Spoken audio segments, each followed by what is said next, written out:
Nah, I'm gonna ask a controversial question. I've been waiting all week for this one. Let's go. Jake Paul. Do we feel his fights are rigged?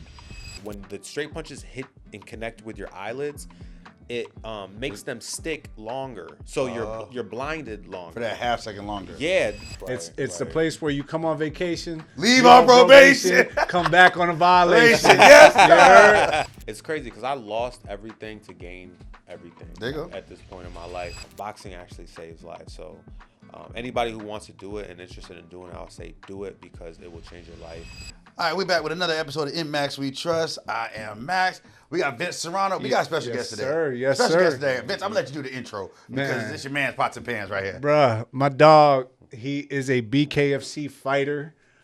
He is an influencer, streamer, and he's just an all-around killer in the game. Quentin Gaskins, what's happening to Max sir, We yes, Trust, sir. bro? Thank you. Yes, sir. Thanks for having me back. This is, we back into familiar territory. Baby. Yeah, So, Now, see, yeah. when I bring people on the show, he don't ever give a great intro like that. Nah, First time I get to actually say it. Fighters get better intros. Oh, man. I see how it is, bro. Crazy. I see how it is. The Crazy. Knicks win a chip. Now we got a little extra going Hey, on. hey, It's shout fine. out 53 years in the making for that one. Hey, you know what I'm saying? Yeah. Salute to the New York niggas. 'Cause Thank you. y'all needed this one. I mean, I'm a Tampa nigga, but I was born in New York. You so might- I'm, it counts for you. Right, It counts for exactly. you. My birth certificate say County of Kings. So. Okay, there you go. Yeah, so. Yeah, nah. Shout out to the Knicks. They made. Yesterday is gonna be monumental. 6-13. I actually had my shorty end up sending me she has this book that has numbers in it, and she looked up 6-13, and it was talking about be honest with yourself, be more patient, and trusting to the things that you should be doing. Yes. And yesterday was just a monumental day. The Knicks 1-5.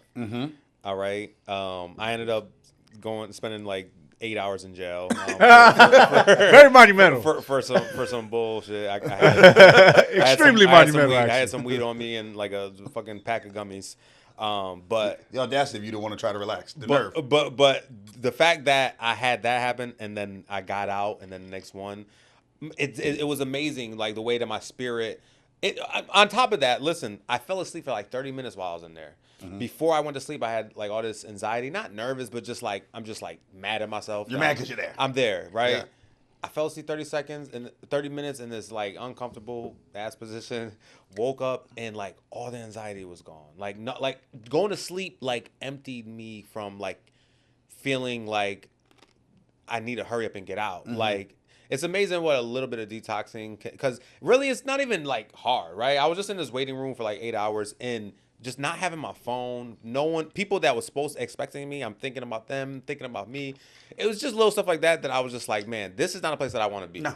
This is not a place I want to be. You know what I'm saying? And 8 to 10 hours Of being uncomfortable. will put something on you, boy. Yeah, It'll definitely give you perspective, Hey, dog. like 8 Yeah, hours of no real food, no water, no contact with nobody other than 50 plus motherfuckers who are going in and out of there. Like, Yeah. And the fact that I'm still going to, I mean, God forbid, I did have psilocybin mushroom gummies, but it was 2 packs, and I had like a half ounce of weed. You know what I'm saying? And I still got charged for the weed. And I have a medical license. This is Florida though. I have a medical license in New York. So, but I still would listen. I still get weed from dispensaries out here with a New York.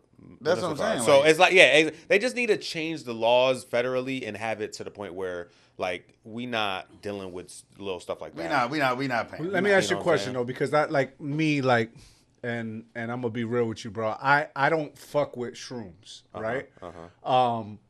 But I do fuck with cannabis. You know what I'm saying? Valid. And so, but certain people are advocates of shrooms. I'm not saying that it's bad. I'm saying Right. it's they're advocates of because of mental health or Absolutely. you know, and so like when you're like, yo, it's nothing serious. Why do you say that? I think shrooms is more medicinal than marijuana.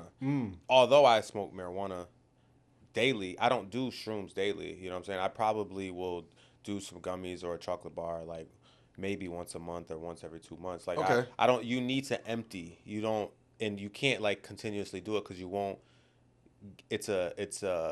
You prepare for the moment to do it. You got to prepare yourself to cleanse and set an intention on why you're doing Well, it. so It's medicinal. You know what I'm saying? And it's not. I really like to do it when training. It has a connection to my lungs and it gives me like unlimited stamina. Like seriously, really, yeah, it does something to your lungs to where I literally can go so long and like I'm so more connected to my breath and my breathing. It's very spiritual. Like shrooms is very spiritual, man. I was gonna ask. It's the way you're talking about it. Yeah, It's like, almost I was like, okay. You're almost going on like a spiritual journey when you're taking them. Yeah, and it's just microdosing. You know what I'm saying? Just a little bit, just to feel it, not to trip out or anything like that. You know what I'm saying? not to where you're looking at the walls melting and stuff like that. Yeah, I mean, you can do it like that, and it's fun to do it like that too. But if you do it like that, you need to be in an environment where you have to really set the environment. Yeah. You can't just be out at a festival. I mean, you can, and I know people who have, but you really want to like be with your people, set the intention, have the room, the lighting, the music set, the genre, the topic, the energy of the room, all of that. You got to really set it up. You know what I'm saying? And it's unfortunate that Florida has. Man, listen, one of the dudes that was locked up with me, he got caught with cocaine and had 2 warrants, and he had his bail was less than mine. That's crazy. You know what I'm saying? Make it make sense. Like this is with 2 warrants out. With 2 warrants out. That's crazy. Yeah, I don't know if your bail goes up more because of that. Yes, because it does. That, like, ideally, because like now, whatever that charge is, your bail got to be set based on those charges plus whatever you're sitting here on. And usually, I've never been picked up where I've got a warrant out, caught a new charge, and still had a bond. Man, Florida's just one of those places, man, where you don't understand it. They make money off of tourism, but they also make money off of putting motherfuckers behind bars. So it's the place where you come on vacation, leave on probation, come back on a violation. Yes, so like every time, bars. Bro, what's crazy about it is I left. I live here. I left on probation when I was going to play arena at one point. Left on probation, right? I had a DUI. Left, was on probation. No problem. I'm in Texas, handling business, playing, no problem. Mailing in whatever they need, doing what they got to do. They violated me, never said anything. I'm still sending them money, the hours, the whole 9, doing all of that. I came home. I'd been home for like 2 years. Get randomly stopped. Oh, you've got a warrant from like 2019. What? We're in 2021. What are we talking about? Those last that long? He's like, hey, warrants I got no expiration date. So, no, it's 2020. It's 2020. They put me in.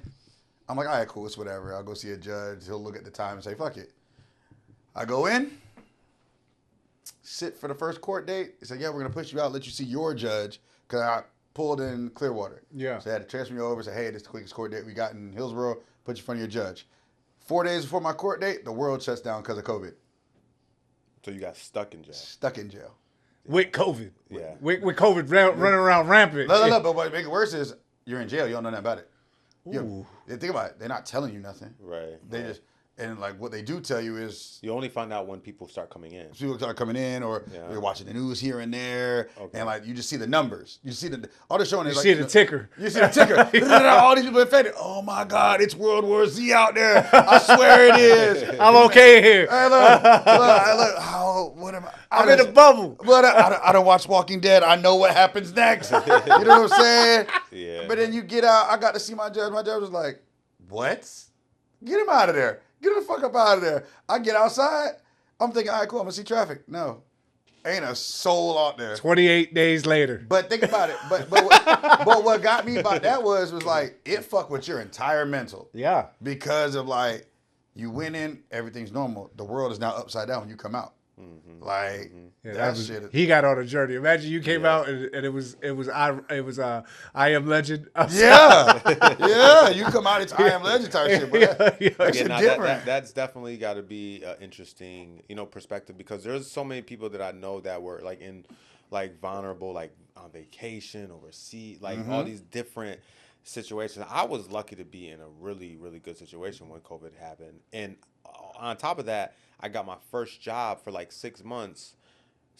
I worked there, and it was my first job in like 6-7 years that I ever had. And having that job and losing my job and then having that money come back from the COVID and everything, that saved me essentially to move to Florida and everything like that. And I was like, thank God I got this job. And it's so crazy because why I got the job is like this one girl that I was dating at the time made me feel like I was a bum ass nigga, even though I was doing for myself. Was she Latina? Nah, she was white. She was white. But I don't. But either way, we wasn't like really together that long. But she made me feel like that real quick, and I dead ass like got that job. And thank God that we stopped talking and everything too. But thank God that she spoke that. Gave you some motivation. Yeah. Gave you some motivation. It's like, I ain't gonna be no bum ass. What you talking about? Yeah, because I was on the verge of doing that though too. Because I got injured and I'm like kind of gambling and just living back home and in my hometown, and like it definitely was downhill from there. But God got me, man. Yeah, so it's all good. God used her as an shout instrument. out to you. You probably don't remember who you are. I'm not gonna give you no clout, but shout out to you. We ain't gonna tell him who she is. But it is what it is. Max, real quick, hey, who's this episode sponsored by? Real quick, as always, brought to you by Murcielago Tequila, the finest, smoothest tequila in the game. We appreciate y'all, and we got more stuff to come. Murcielago, shout out. How's the Murcielago taste? Hey, this is smooth, man. I definitely. I give it a 9.5. Give it a 9.5. That's a good rating. That's a good rating. Mind you, this is a mixed drink though. I haven't had it straight, so I'm judging it off of. I mean, look, man, I had a little. My shit's gone, so. Hey, look. Yeah, like we all that Murcielago. Shout out to you, man. Shout out to them. They keep us living. So Q, a lot of people don't know, man, but you do bare knuckle fighting championships. Like Max, bare knuckle ain't boxing. I seen because I watched Julian's fight. Right. That's just different. You came?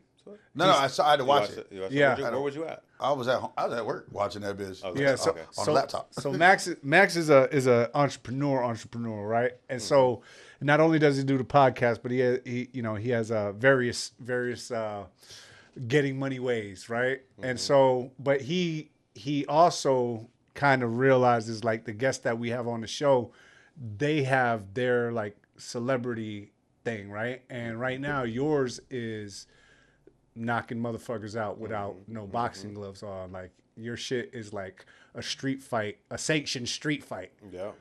With a sprinkle of boxing and MMA in there, but it feels the same to me as a boxing match. But I've done it for so long. Okay, I'm comfortable to do it. I don't think it's something that an 18-year-old should turn pro and immediately do. Yeah, but it will get to that point because it's so popular at this point now. But it's definitely raw. People love to see blood. They love to see finishes. And I'm from upstate New York, Elmira, back home, and it's a toxic ass place. You know what I'm saying? So I just seen my boy from back home, Rick Rude. Shout out to my boy Rick Rude. He came down to. You met him. You met him. Cool peeps.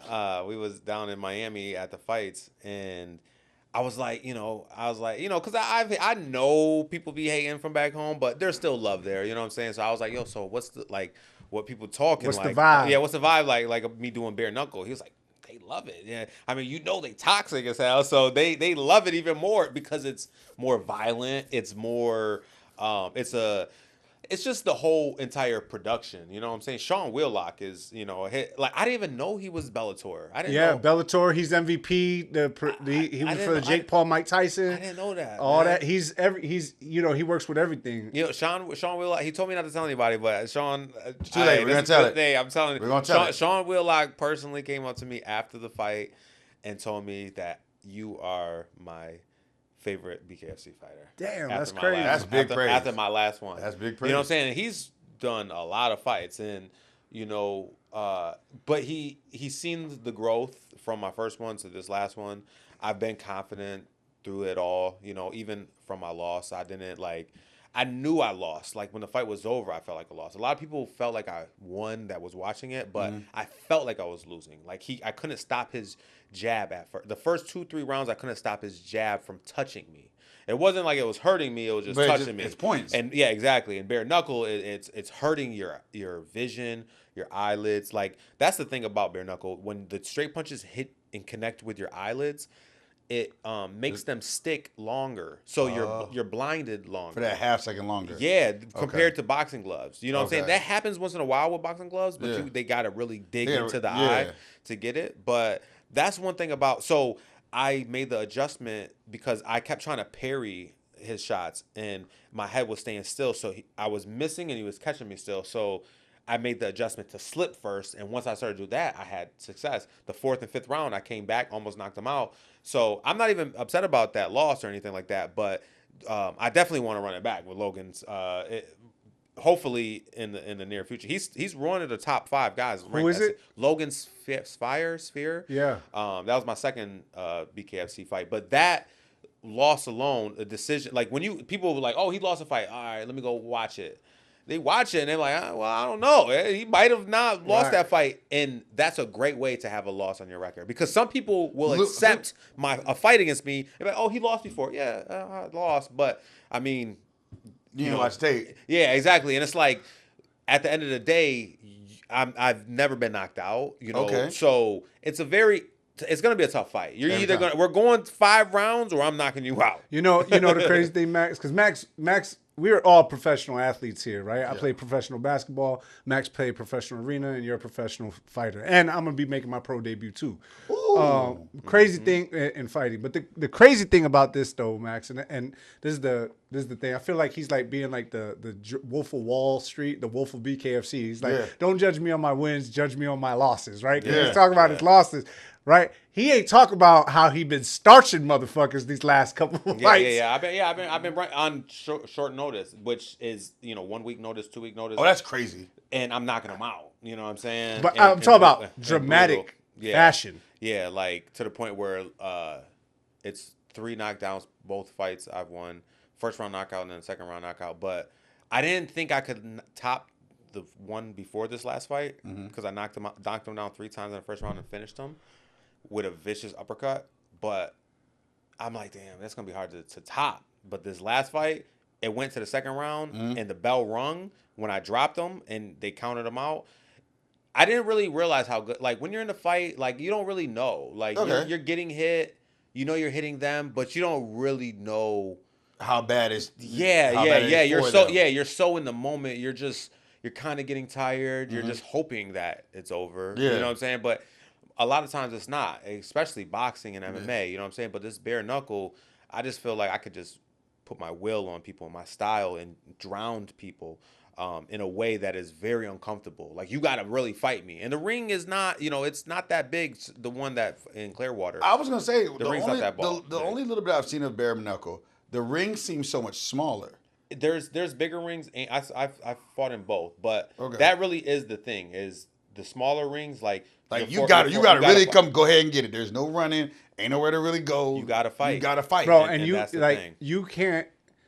It's not like in boxing where you could trap a motherfucker in the corner, right? Yeah, motherfucker. It's the circular. That's what I'm saying. It's a big circle. And don't get me wrong, you can still trap for sure. You can still trap them, but you can't like. It's not like you can push a guy, push you in the corner, and really go to work. When you're setting traps, bro, you literally have to know where you're going to get, and a guy can get out, but he can't go far. And it's just crazy, man. And the guy that you just fought, and you basically broke him down, and that was the first time he ever been stopped. Oh wow! Yeah, that was the first time he ever been stopped. He fought Jamel Herring, who is the current BKFC champ, who fought Shakur Stevenson in boxing. He's a gold medalist, like, bro. And he went all 5 rounds with the champ right now. So I feel like I'll give the champion a run for his money and put him out. Yeah, I mean, Max, we probably got the future BKFC. What is it, 135? 35. 135. Yeah. I've been fighting at 45 because it's been short notice. But I'll fight at 45 too. You know what I'm saying? 45, 40, 35. Bring that smoke, baby. Oh. Now, what's that? Well, that's not welterweight. It's a different. It's a different system for y'all? Yeah. Yeah, it's 35 is bantamweight. Okay. 45 is featherweight. Okay. See. Yeah. It's like UFC. UFC weight classes. Yeah. Okay, cool. Now, we talking about it from a mental standpoint. Prepping for a boxing match, for bare knuckle, what's the difference there? Boxing, man, you get so much more tired. Okay. Boxing. Okay. You know, it's very, you know, and we train boxing, so you're in shape for it. The bare knuckle, you got to think you have no weight on your hands, so your hands weigh less. And yeah, you can hurt your hands more because of it, but you kind of save energy a little bit more without the gloves, and you're just kind of like you're knowing with a bare knuckle, you just know that you're about to go in there and leave with potential damage. I was saying, That's visible. yeah, because you know, boxing, you got the gloves. I don't want to call it a cushion. And don't get me wrong, it hurts still more. gonna hurt. It hurts more with the glove, but it still is like with the glove, you know, you might not be able to see any damage. Yeah, it's know. an accumulation of Yeah. punches that you take in boxing to make you swell up over and a all that. longer period of time. You got to think about a boxing match. You know, the shortest they do in pros is 4 3-minute rounds. That's 12 minutes. That's as long as a BKFC fight at any level can be. Because it's 5 rounds, 2 minutes, which is 10 minutes. Okay. If it's a sudden death round where it's tied and they got to do one more round, winner takes all. There's one more 2-minute round. So it's 12 minutes tops. At the worst. At the highest level of BKFC. Okay. So with that time limit, you don't have to be in as good a shape. Technically, you know what I'm saying? Okay. Like, and because I'm in good shape, but like not 12-round shape. Okay. Boxing, like at the highest level, like on a 1 week notice, 2 week notice, there's no way. Absolutely. You know what I'm saying? So I think that's the difference. And I'm not afraid to go into the bare knuckle with the time. I know my cardio is good. 10 minutes. You know you can do 12 minutes bare knuckle, Exactly. hold your own. Exactly. No matter what. Be a dog for 12 minutes No straight. No matter what. On a 1 week, 2 week. And that's the difference in, you know, and I just got a skill level that is just, you know, I teach as well. So I got a lot of pros that train with me. And it's an honor to be able to have that privilege to teach other professional athletes how to, you know, more boxing that I teach. Kickboxing, striking, but, you know, it's a beautiful thing to be able to teach because it makes me better. Absolutely. Q, where do you teach at so that people can, I teach at Fusion XL, one of the dopest gyms in the world. It's Central Florida. It's out in Orlando at the West Oaks Mall. We just got everybody. Mike Perry originally invited me, which was an honor. And then fast forward a year and a half later, I take a 1 week notice fight on a card that he main event on and got a first round knockout in front of Conor McGregor. That was just legendary in itself. So shout out to Mike Perry for giving me that initial invite, and Julian Williams, he's one of the head coaches there. He's the one that took me under his wing, and just fed me to everybody and got the approval. So that's been a blessing. So shout out to Julian, all them guys at Fusion XL. Much love to you guys.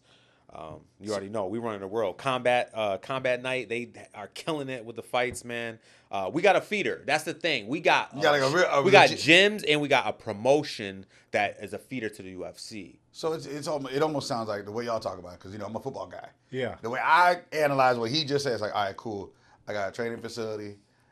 I got a college. Your gym would be the college. Yeah. And you got a pipeline straight to the NFL. Yeah, That's legit. literally how I look at it for y'all. Exactly. You know what I mean? Bro, like it's Mike Perry happening. just fought Nate Diaz on the Jake Paul card, beat his ass. Oh shit. Yeah, so I was like, you know what I'm saying? Like, and that guy offered a year and a half ago offered him an opportunity to go to the gym. And now he got the co-sign from the owner to say, yo, not only are you good enough to train here, but you can teach people here, which is like, that's another level. That's another level, because you got to understand that a lot of active fighters don't really get the access to teach a handful of active fighters. Okay. Because it's like you got to kind of like it takes a long time to get accepted. Mind you, I trained there for like a year before I ever got accepted as a coach there. Okay. You know what I'm saying? I had to prove that I was actually That you elite. knew enough to do what you did. Yes, exactly. And I was able to do that over the year. So shout out to them. And I was coaching and teaching at Crunch Fitness at the time. So like I was in a real system where I'm actually teaching like beginners, and like they look good. Like they train with me for a month, and it's like, damn, like he look like he knows something. Yeah, and it's Like like he knows yeah, something. like he trained where at Crunch? You know what I'm saying? This don't like they don't even got real trainers at Crunch. That was really what it was. This is why I couldn't get in no fighting gym. I come out here, start uppercutting niggas. But we gonna hold on to that. I have our new sponsor, new one, Enlighten Counseling LLC. for mental health therapy. They provide compassionate, client-centered mental health services designed to support healing, growth, and emotional wellness. Check them out. We'll put the link in the bio and let you sign them out. We'll be right back. Like, comment, subscribe, mash that notification button. We're going to reload on this lovely Murcielago tequila. We're back with part 2 of In Max We Trust. That tequila is tequila, guys. It happened. Now, I noticed you got the shirt on, man. Let the people know about the shirt. Oh, Looks yeah, like you're yeah, going to be yeah. in Nashville. Yeah, so this, shout out to the BKFC, man. We're collaborating.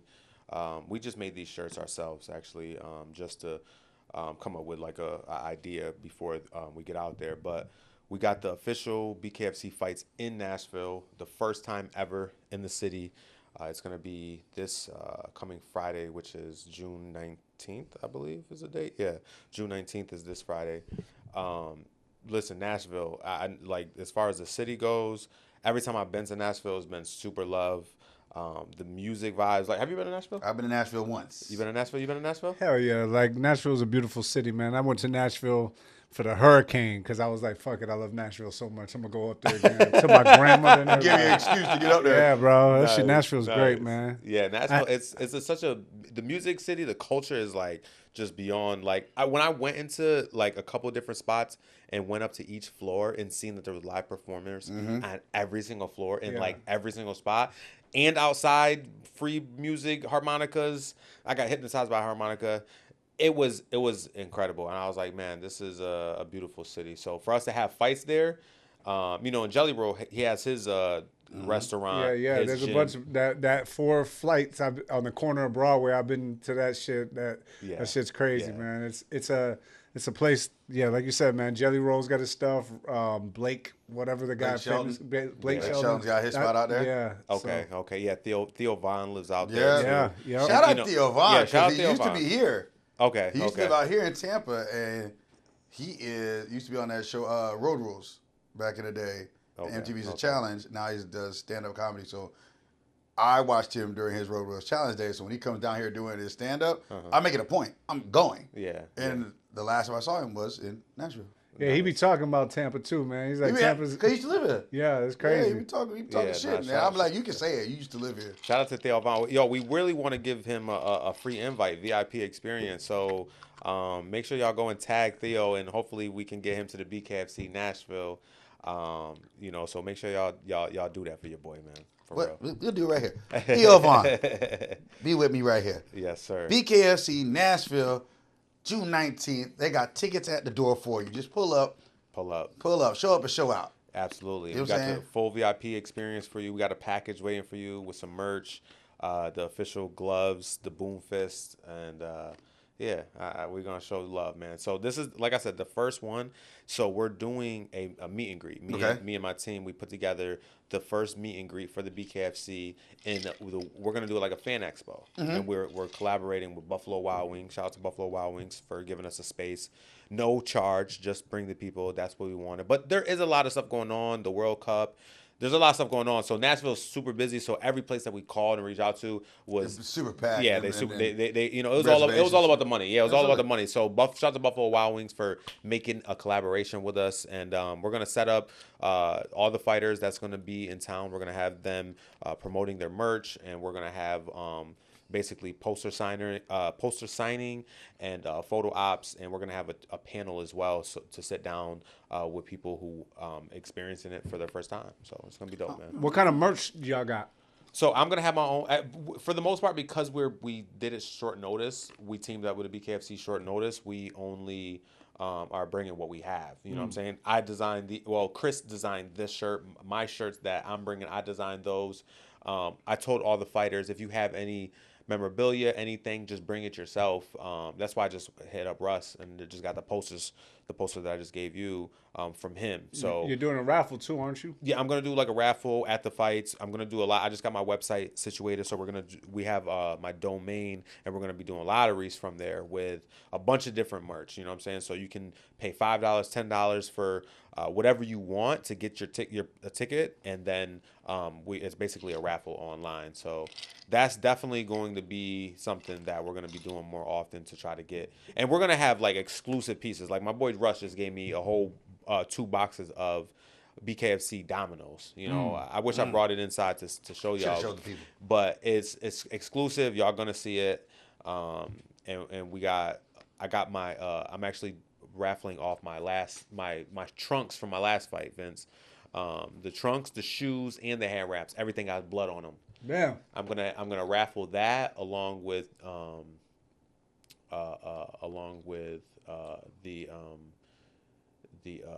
what's it called, Spit it out.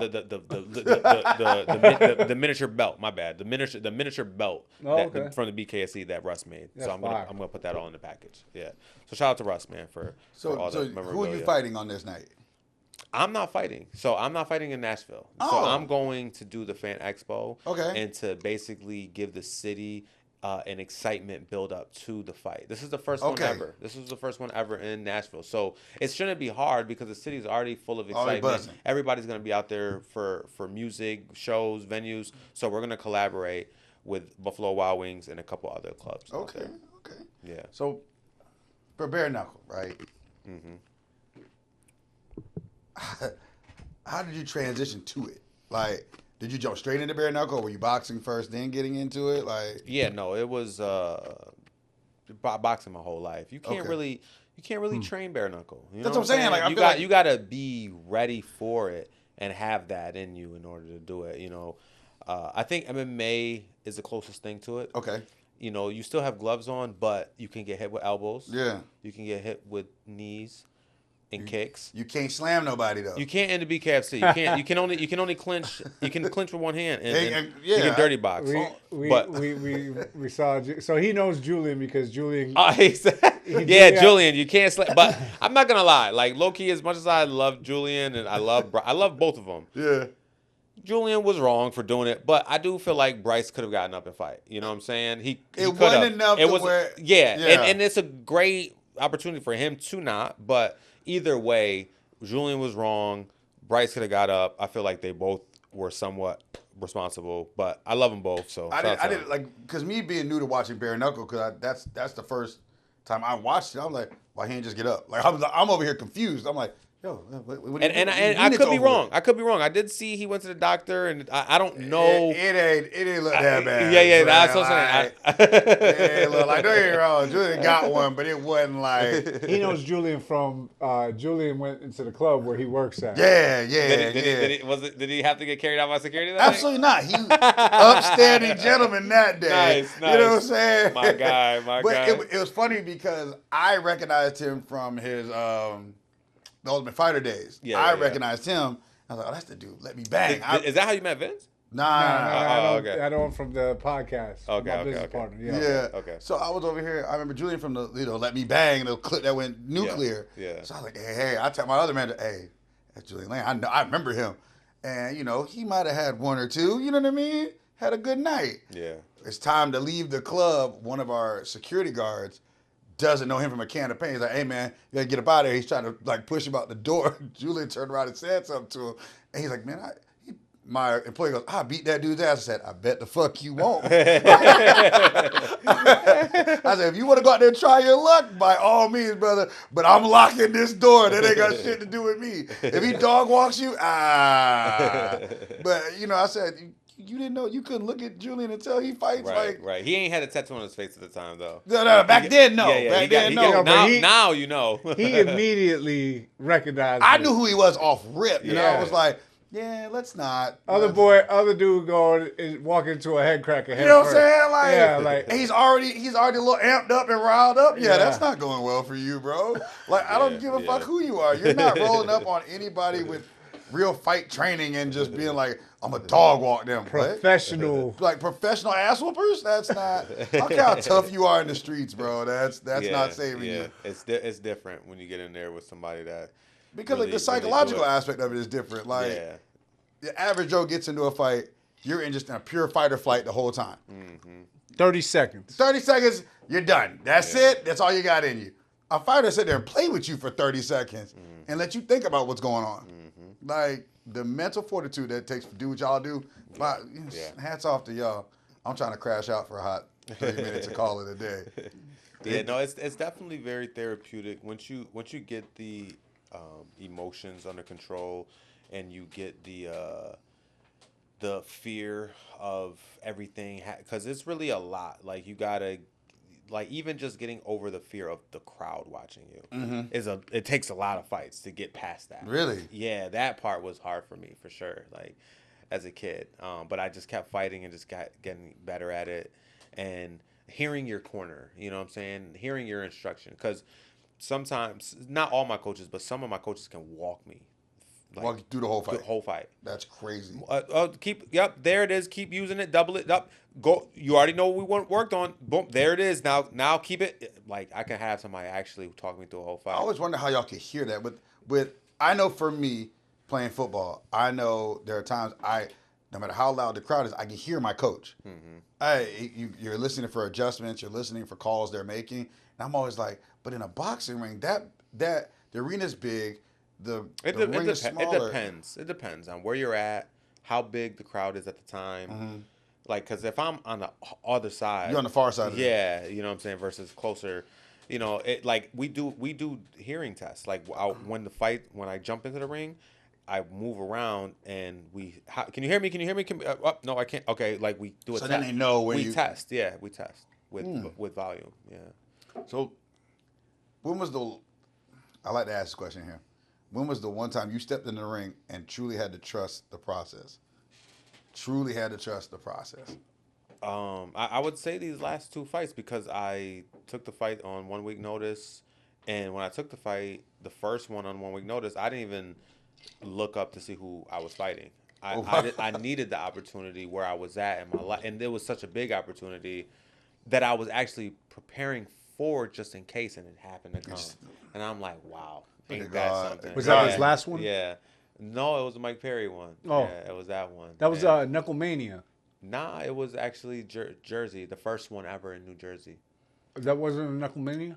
Knucklemania is in Philly. Oh, okay. Yeah, but close by. But that was a few months later. That was when Juggernaut fought Dave Mundell. Oh, yeah. But it's similar, you know what I'm saying? A lot of people confuse those two cards. A lot of people actually say that to me. Like, you fought on Knucklemania. Like, a lot of people say that to me. But it's still bridge. It is the biggest fight promotion of the company, Knucklemania. Okay. So it's a privilege for people to attach it to. Okay, so it's like WWE's WrestleMania. Yeah. Knucklemania. I'm with you. Yeah, for sure. I'm with you. For sure. Now, who is the toughest opponent you've been in there with, and who is the most fun opponent? Because I know from a football standpoint, I know there's guys that, it sucks to line up against them. But then there's guys where every time you see them, you're like, yeah, it's going to be a dogfight, but I'm here for this one. Yeah, honestly, I mean, I would say my toughest one was my loss, because he was the best fighter out of everybody. Really? You know, and it's very hard to, you know what it was is, that fight was my first 5-round fight in the company. My only 5-round fight. Okay. Which is like a lot in a bare knuckle fight, right? My first fight, I finished the guy in the first round. You know, now I lost my second fight. And it took me like 3 rounds to adjust to the pace, to the, because it's 2-minute rounds, right? So boxing pace and MMA pace, you kind of feint, you kind of fill out. You got time. You burn the clock a little bit. So that was what it was. Because once he caught me a couple times and I started to try to go, the round's over. And it's like, okay, let me get boom, boom. The round's over. I'm like, okay, I gotta. And then I made the adjustment, like, okay, he keeps hitting me with the jab. I have to move my head and not focus on parrying, because I'm mistiming his parry. Yeah, he was very good at feints, and he was really good at making me think he was gonna throw. So that was one thing that I gave up. That's very difficult. There's a lot of fighters that's not good at that. That part is so crucial. Feints and timing and switching up your rhythm, your speed. I mean, same thing with football and basketball. Yeah. If you switch up your speed, you're tempo. gonna mess people up. So he was really good at that. But the 4th and 5th round, I definitely started to come back. Locked in. You're like, yeah, all right. He wasn't even hurt going into the 4th round. Damn. He looked worse than me. He looked worse than me after the 5th round. When you look at it, it's like, I feel like you won that fight when some people look at it, but it's because of how it ended. Not how it started. You know what I'm saying? And honestly, I'm more proud of that, because if I started the fight really good and ended ended I would feel like I didn't win the fight. So that was a great fight for me and my just my confidence because I was able to lose a fight but still feel like a winner as a professional. And even when other people like your peers look at you and go, "Hey, that's one of them ones that could have went either way." Yeah, and everybody in the company, because the Fighter Hotel, all the fighters and Dave Feldman and Sean Willock, all the guys from the actual company, we all stay in the same hotel. So I went back to the hotel, and mind you, my face is bruised up like bad. Like I feel, I'm okay, but my lips and my eyes and everything is pretty battered up. So I go back to the room, I change, I come back down. Everybody's down there, and everybody just made me feel so good. Like, man, like. You lost that fight, but man, that was probably one of my favorite fights of the night. People made me feel good about it, and I didn't feel good, even though they was telling me because I was still upset. Still mad you but lost when I it. look back at it, I'm just like, man, that's beautiful, because like I said, there's fights that, not many, but there's fights that I've seen people win. That I'm like, I know he can't be happy of winning. Yeah. Like, you lost that fight. Like, you it's lost that fight. The judges are just on your side today. You know what I mean? Yeah. So it's a blessing. It's a blessing. I'm going to ask a controversial question. I've been waiting all week for this one. Let's go. Jake Paul. Do we feel his fights are rigged? I don't feel like they're rigged, man. I feel like they could have done some kind of something, but I don't feel like the knockouts are rigged. I don't feel like the knockouts themselves are rigged, but I think my thing is you like get it. Like the Tyson one, that's questionable on the highest level to where it's like agree to not knock Tyson out. Yeah, and we have like a silent same thing. A silent agreement. Yeah, I silent understand, agreement. Yeah. but you're telling me I watched the training video. Tyson, Yeah, even but at that age, it's still different though. Like you could speed up the training video, all types of different stuff. Okay. Like there's so many different things you can tweak with those type of videos, but at the same time, Tyson is Tyson. I do feel like he lost a step in his movement, and I feel like Jake won being 30 some years younger. Yeah, that exactly. Makes sense. So I don't feel like. Do I feel like Tyson held back from not knocking out Jake Paul? I don't think Tyson really gave up. I don't think he cared. He could. Yeah, he could. He didn't. He's at the age where, like, at the second, third round, he was really tired in that motherfucker. Yeah. You know what I'm saying? So that's where it's like, nah. I think it's rigged to an extent, but not like where like guys are agreeing to like, hey, we not finna knock you out. Yeah. But More of that. More of that type of shit. Because Yeah. I watched his. He came here for one of the Tyson Woodley fights, and I remember I'm floor level watching this fight, and I'm over here like Woodley applying some pressure. I said, all right, cool. One round ends, they come back, and you could kind of see them mouthing something to each other. And Jake Paul does this number with his right, like shakes that motherfucker. Well, that's random. Like, I'm not a fighter, but I'm like, that's random as shit. The very next time he goes to throw it, this nigga Woodley goes, bow, and he's asleep. And I said, wait a minute. I tapped my brother. You saw what I saw. You saw this dumb shit like he's shaking like he got Parkinson's. Now to Jake Paul's defense. Talk to me now.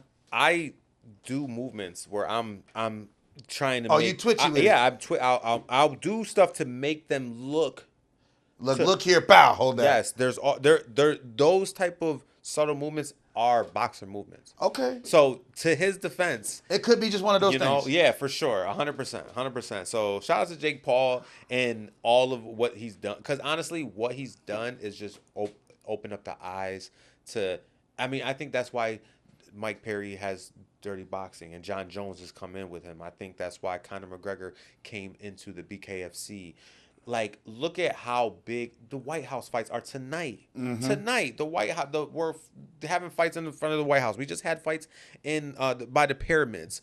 Like, fighting is on the highest level of entertainment. Ronda Rousey and Gina Carano exactly. on Netflix. Exactly. I mean, what he's doing for women's boxing is dope. I don't disagree with what he does for the sport. And let me say that. But that's really the biggest contribution to what's happening, in a sense of, like, he almost created another aspect of fighting. Mind you, I was not a fan of Jake Paul coming in. I was not a fan of what he was doing, but I did have similar kind of things that I'm like, I kind of do that too. You know what I'm saying? But I didn't really understand social media like that. Okay. You know what I'm saying? I wasn't utilizing social media the way that I'm utilizing it now. Mm-hmm. But to see him come into the game and actually bring value to it and have fighters that never really made money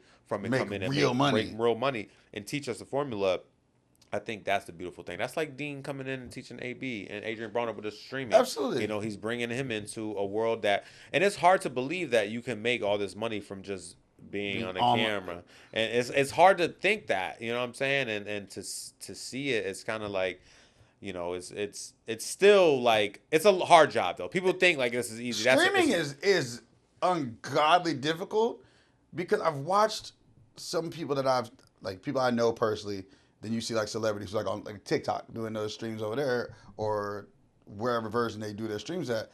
You got to be sitting in front of the camera and be entertaining for 5, 6, 7, 8 hours straight. You gotta have a lot of stuff set to up. just a chat. You've got your camera work here, the laptop over here where you can read whatever comments are coming in. You've got to have a full blown setup, a whole production with it. That's a lot, bro. And honestly, I don't even think that's the real hardest part in some sense. Because if you have events and stuff like that set up, and you're doing back to back and you're doing 4, 5, 6, 7, 8 hour long streams, I think the hardest part is having a good signal, your microphone's charged, having the backpack, having the equipment. That's really the hardest part. Holding the camera guy who's holding it, being like this for 8 hours straight. Yeah. Like, getting the personnel to actually want to back you up and follow